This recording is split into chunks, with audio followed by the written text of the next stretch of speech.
সাধারণত বাচ্চারা সবজি খেতে চায় না, তাই আমি কখনো কখনো সবজি খিচুড়ি বা সবজি পোলাও তৈরি করে থাকি।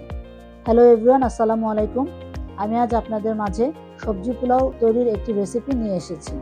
প্রথমেই একটি প্যানে ধোয়া 3 পট পোলার চাল নিয়ে নিচ্ছি। তারপর 1 বাটি করে মুগ ডাল, ফুলকপি, আলু, বরবটি, গাজর, পেঁয়াজ কুচি, এলাচি, দারচিনি, তেজপাতা, লবঙ্গ দিয়ে তাতে 2 চামচ করে আদা বাটা, রসুন বাটা, লবণ, 1 কাপ তেল এবং 2 চামচ বিরিয়ানি মশলা দিয়ে ভালোভাবে মাখিয়ে নিতে হবে।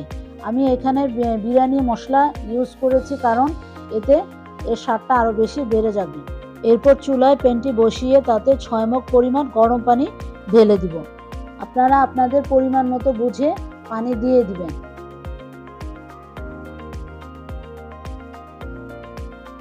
আমার সবজি পোলাও হয়ে যাওয়ার পর তাতে আমি কিছু কাঁচামরিচ দিয়ে দিব এবং আমি এখানে বাঁধাকপি ঢেলে দিব, কারণ বাঁধাকপি আগে ঢাললাম না, এটা বেশি সিদ্ধ হয়ে যাবে। এবার সবজি পোলাওটা একটু নেড়ে চেড়ে প্যানটির নিচে একটি তাওয়া বসিয়ে দিব, না হলে পোলাওটা লেগে যাবে।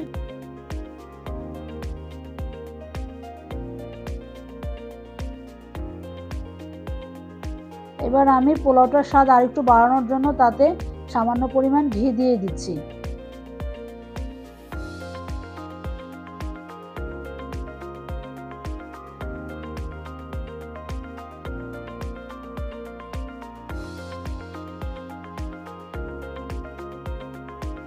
এভাবেই তৈরি হয়ে গেল আমাদের আজকের সবজি পোলাও। আপনাদের যদি আমার এই রেসিপিটি ভালো লেগে থাকে তাহলে লাইক, কমেন্ট ও শেয়ার করবেন।